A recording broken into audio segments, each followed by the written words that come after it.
अजीज दोस्तों, जैसा कि हम लोग बहुत बार बता चुके हैं, जादू फारसी ज़ुबान का लफ्ज़ है जिसका मतलब अल्फाज होता है। इसके बरक्स जादू को अरबी ज़ुबान में सहर कहा जाता है और सहर का मतलब है किसी तंदुरुस्ती को उसकी बीमारी में तब्दील कर देना, किसी हकीकत को उसकी चीज़ से हटा देना सहर है। अगर हम जादू की बात करें तो सबसे आसान और सबसे ताकतवर जादू किसी भी इंसान के बालों या नाखूनों के ऊपर किया जाता है, क्योंकि बाल और नाखून किसी भी जिस्म का ऐसा हिस्सा है जिसके ऊपर जादू करना, जिसको कब्जे में करना, जिसको हासिल करना बहुत आसान है। अजीज दोस्तों, इस चीज़ को भी याद रखें कि हर बाल के ऊपर भी जादू नहीं होता, यानी कि वो बाल जो कैंची की मदद से काटा गया हो उस बाल के ऊपर जादू नहीं होता। जो बाल आपकी सर की रूट से यानी कि जड़ से निकलेगा, सिर्फ उसी बाल के ऊपर जादू हो सकता है। मेरी बहन बेटियां क्या करती हैं कि कंघी की उस कंघी के साथ आपके बाल लग जाते हैं, उसको निकाल के डस्टबिन में डाल दिया। याद रखें, उन बालों के ऊपर आप कैंची की मदद से कट लगा दिया करें, उसके बाद आप जिधर मर्जी फेंकें, इंशाल्लाह जिन्नात जितनी मर्जी कोशिश कर लें आपके ऊपर जादू नहीं होगा, क्योंकि कैंची या ब्लेड की मदद से काटे गए बाल के ऊपर जादू नहीं होता। जादू सिर्फ और सिर्फ जड़ से निकले हुए बाल पर ही होता है। इसके बरक्स जादू नाखूनों के ऊपर भी होता है और किसी की तस्वीर या शक्ल के ऊपर भी जादू हो सकता है। और याद रखें, बालों और नाखूनों का जादू हमेशा बंदिश के लिए इस्तेमाल किया जाता है। इसका अमल कुछ यूं होता है कि जब बालों के ऊपर जादू किया जाता है, ये जादू खसूसी तौर पर आपकी औलाद की बंदिश के लिए या रिश्ते की बंदिश के लिए किया जाता है। इस बाल के ऊपर जादू करके जिन्नात के जरिए आपके मुंह के अंदर ये बाल डाला जाता है। वैसे आपने देखा होगा कि अगर हमारे मुंह के अंदर कोई बाल आ जाए तो हमारे मुंह को महसूस हो जाता है और वो बाल हम मुंह से निकाल देते हैं, लेकिन जिन्नात पूरी कोशिश करता है कि ये बाल आपके मुंह के अंदर चला जाए, और जैसे ही ये बाल आपके मुंह के अंदर जाता है, जिन्नात इस बालों के ऊपर गिरा लगा के बांध देता है। इस गिरा लगाने का मकसद सिर्फ इतना है कि आपके ऊपर बंदिश कर दी गई है। इस बंदिश के जरिए किसी बच्ची के लिए अच्छे रिश्ते नहीं आते, या बच्ची शादीशुदा है तो उसको औलाद नहीं होती। और अगर यही जादू किसी लड़के के ऊपर किया जाए तो उसका कारोबार, उसकी नौकरी के ऊपर बंदिश लग जाती है, या बाज़ दफ़ा उसकी भी औलाद के ऊपर बंदिश लग जाती है। याद रखें, इस जादू की निशानियां कुछ यूं हैं कि आपके पेट में कसरत से दर्द होना शुरू होगा। आप जितना मर्जी अपना इलाज, अपना ट्रीटमेंट करवा दें, आपका दर्द खत्म नहीं होगा। सीने में असर के वक्त से लेके आधी रात तक सीने में घुटन और दर्द का एहसास होगा। रात को सोते हुए डरावने और अजीबोगरीब ख्वाब आएंगे। ख्वाब में किसी जानवर को या किसी चीज को अपना पीछा करते हुए आप देखेंगे, और ऐसे ख्वाब आपके रोजमर्रा आना शुरू हो जाएंगे। अब इस जादू का इलाज कैसे किया जाए, इस बंदिश का, इस जादू का इलाज कैसे किया जाए? तो ये इलाज आपने जुमे के दिन करना है।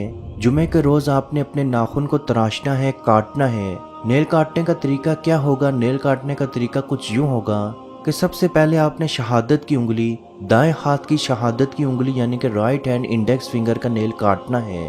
उसके बाद राइट हैंड इंडेक्स फिंगर यानी कि शहादत की उंगली के साथ वाली उंगली का नेल काटना है।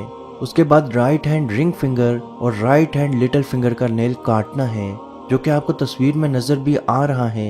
1 2 3 4 जो आपको नंबरिंग नजर आ रही है।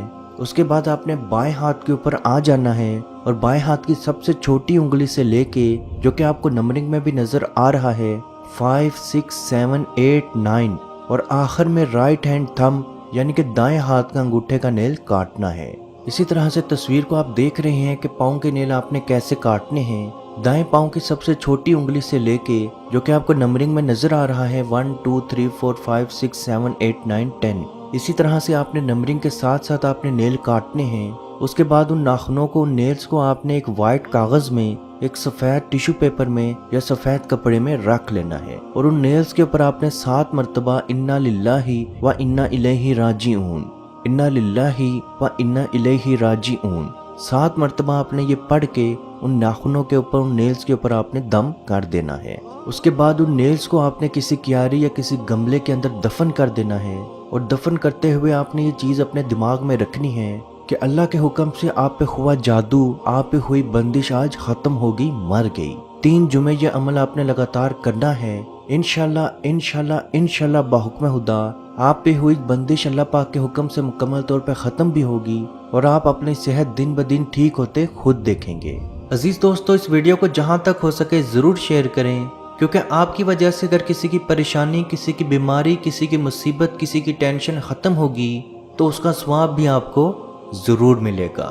اللہ پاک سے دعا ہے کہ ہم سب کو اپنے حفظ و ایمان میں رکھے اور فلسطین کے مسلمانوں پہ خصوصی رحم فرمائے اور ان کو امن و سکون میں رکھے، اور جو مسلمان اولاد کے خواہش مند ہیں ان کو نیک اور صالحہ اولاد عطا فرمائے، جو بیٹے یا بیٹی کے خواہش مند ہیں ان کو بیٹے یا بیٹی کی نعمت عطا فرمائے، جو نوکری کے خواہش مند ہیں ان کو حلال رزق عطا فرمائے، جو بیمار ہیں ان کو شفا عطا فرمائے، اور جو پریشان ہیں ان کی پریشانی کو دور فرمائے، اور کشمیر کے بھائیوں پہ خصوصی رحم فرمائے اور ان کو آزادی کی نعمت عطا فرمائے۔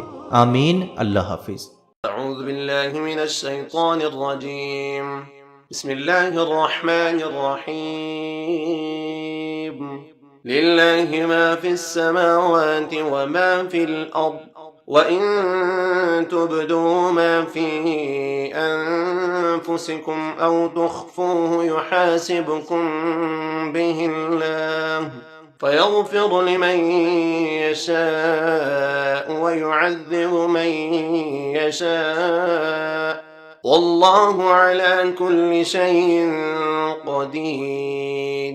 آمن الرسول بما أنزل إليه من ربه والمؤمنون كل آمن بالله وملائكته وكتبه ورسله لا نفرق بين أحد من رسله وقالوا سمعنا وأطعنا غفرانك ربنا وإليك المصير۔ لا يكلف الله نفسا إلا وسعها، لها ما كسبت وعليها ما اكتسبت، ربنا لا تؤاخذنا إن نسينا أو أخطأنا، ربنا ولا تحمل علينا إصرا كما حملته على الذين من قبلنا، ربنا ولا تحملنا ما لا طاقة لنا به، واعف عنا واغفر لنا وارحمنا أنت مولانا فانصرنا على القوم الكافرين۔